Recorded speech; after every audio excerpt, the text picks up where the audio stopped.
Microsoft word 2019 টিউটোরিয়ালে নতুন একটি পর্বে আপনাদেরকে স্বাগতম জানাচ্ছি। এটি হচ্ছে পার্ট 27। এর পূর্বে আমরা 26টি পার্ট কমপ্লিট করেছি। যদি আপনি পূর্বের পার্টগুলো দেখে না থাকেন তাহলে আমার চ্যানেল থেকে ভিডিওগুলো দেখে নিতে পারেন। এখানে আমি প্রত্যেকটা ট্যাবের প্রত্যেকটা ফাংশন নিয়ে বিস্তারিত আলোচনা করেছি। যদি আপনি ডিপলি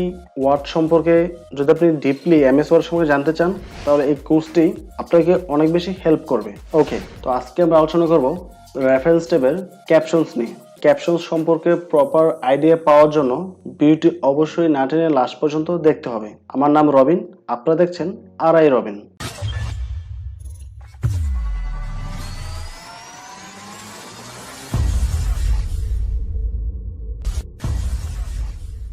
ওয়েল, তো ক্যাপশনস সম্পর্কে জানার জন্য আমি একটা রিপোর্ট পেপার ওপেন করছি, তাহলে সম্পর্কে বোঝানোটা অনেক বেশি ইজি হবে। ক্যাপশনটা হচ্ছে আপনার রিপোর্ট পেপার অথবা যে ডকুমেন্টটা আছে ওই ডকুমেন্টের মধ্যে আপনি কোনো একটা লিঙ্ক অথবা কোনো একটা পিকচার বা যে কোনো একটা টপিকের হেডলাইন যেটাই হোক না কেন নির্দিষ্ট করে আলাদাভাবে একটা ক্যাপশন দেওয়া বা একটা নাম দিয়ে মেনশন করা এরকম বোঝায়। এবং ফাইনালি ওই যে মেনশন করেছেন বা একটা ক্যাপশন দিয়েছেন কোনো একটা বিষয়ের ওপর, ওইটা একটা টেবিলে রূপান্তরিত করা, অনেকটা টেবিল অফ কন্টেন্টসের মতো। সো আমি এখানে পিকচার দিয়ে আপনাদেরকে বোঝাবো। আপনি চাইলে এটা কোনো লিঙ্কের ক্ষেত্রেও ইউজ করতে পারেন। তো আমার এই রিপোর্টে যে পিকচারগুলো আছে পিকচারগুলো মূলত আমি আজকে ইউজ করব। তো এখানে একটা পিকচার পেয়ে গেলাম। তো এই পিকচারটিকে আমি পিকচার সিলেক্ট করব। সিলেক্ট করার পর ইনসার্ট ক্যাপশনে ক্লিক করব। তো এখানে অটোমেটিকভাবে ফিগার চলে আসছে, যেহেতু এটা পিকচার তাই এটা ফিগার দেখাচ্ছে। অথবা লেভেল থেকে আপনি ইকুয়েশন অথবা টেবিল এগুলো সিলেক্ট করতে পারেন। এটা আপনার উপর ডিপেন্ড করে আপনি কি ইউজ করছেন। আর যদি কোনো একটা লিঙ্ক ইউজ করতেন বা কোনো একটা আর্টিকেল ইউজ করতেন সেক্ষেত্রে হয়তো এখানে টাইটেল আসতো। যেহেতু পিকচার এটা আমরা ফিগার দিব, দেন ওকে। তো এটা হচ্ছে ফিগার নাম্বার 1। ঠিক সেমভাবে আমরা নিচে যাব, অথবা চাইলে নামটা আবার এডিট করতে পারি।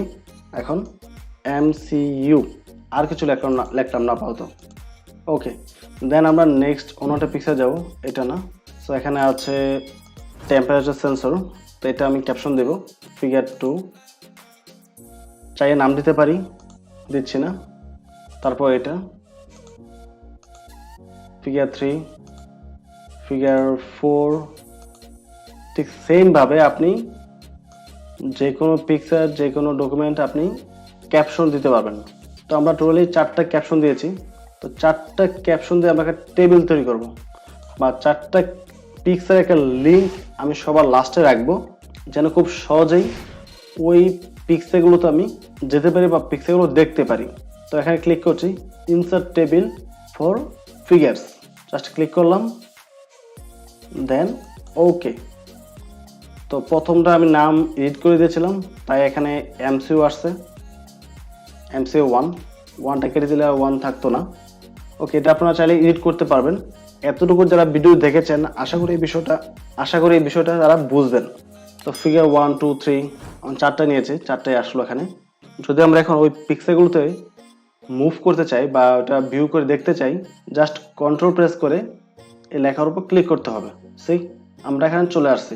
সেম ভাবে বাকিগুলো আমরা অ্যাক্সেস করতে পারবো। যে 1-এ যাই, ক্লিক করলাম, এখানে চলে আসছে। তো আপনার এই রেফারেন্স ট্যাবের মাধ্যমে, আপনার এই ক্যাপশনসের মাধ্যমে যে কোনো পিকচার বা যে কোনো টাইটেলের ক্ষেত্রে এটা খুব সহজে আপনারা মুভ করতে পারবেন। এটা হলো প্রথম বিষয়। সেকেন্ড হচ্ছে ক্রস রেফারেন্স। এটা একটা ইন্টারেস্টিং বিষয়। আমরা টেবিল অফ কন্টেন্টসে কি করেছি, যতগুলো হেডিং নিয়েছি ওই হেডারগুলো নিয়ে একটা টেবিল তৈরি করেছিলাম।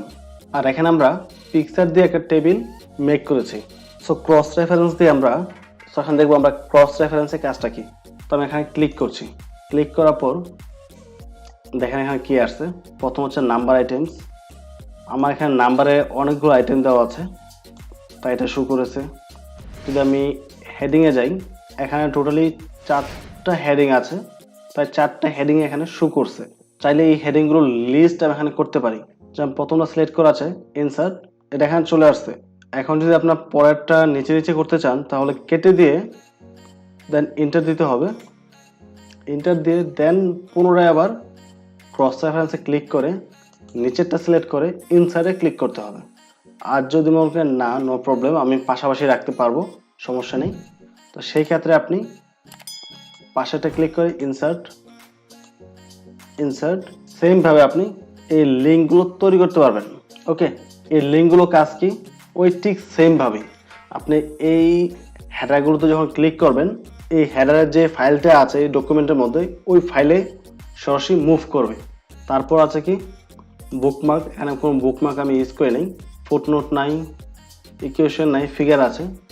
তো ফিগার আমরা 5টা নিয়েছিলাম, টোটালি 4টা নিয়েছিলাম, ওই 4টা এখানে চলে আসছে। চাইলে আবার পুনরায় এগুলো আমরা ইনসার্ট করে নতুন একটা লিস্ট করতে পারবো। এখন আমি ক্লোজ করে দিচ্ছি। এখন যদি আমি এখান থেকে লিঙ্ক করতে চাই, যেমন ESP30 টেকনিক্যাল, এই হেডার ফাইলটাতে মুভ করতে চাই, জাস্ট কন্ট্রোল প্রেস করে ক্লিক করব, এখানে চলে আসব। ঠিক সেমভাবে পরের যেগুলো আছে প্রত্যেকটাই এই সেম কাজটাই করবে। এটাই হচ্ছে মূলত ক্যাপশনসের কাজ। আপনি এই ক্যাপশন দিয়ে আপনার ডকুমেন্টের যে হেডার, পিকচার বা টেবিল বা নাম্বারসের যে সেকশনগুলো আছে, এগুলো একদম টপে একটা লিঙ্ক আকারে সূচিপত্র তৈরি করতে পারবেন। সো যদি ভিডিওটি ভালো লাগে অবশ্যই চ্যানেলটি সাবস্ক্রাইব করে পাশে থাকবেন এবং ভিডিওটিতে লাইক এবং কমেন্ট করতে ভুলবেন না। ভালো থাকবেন। আসসালামু আলাইকুম।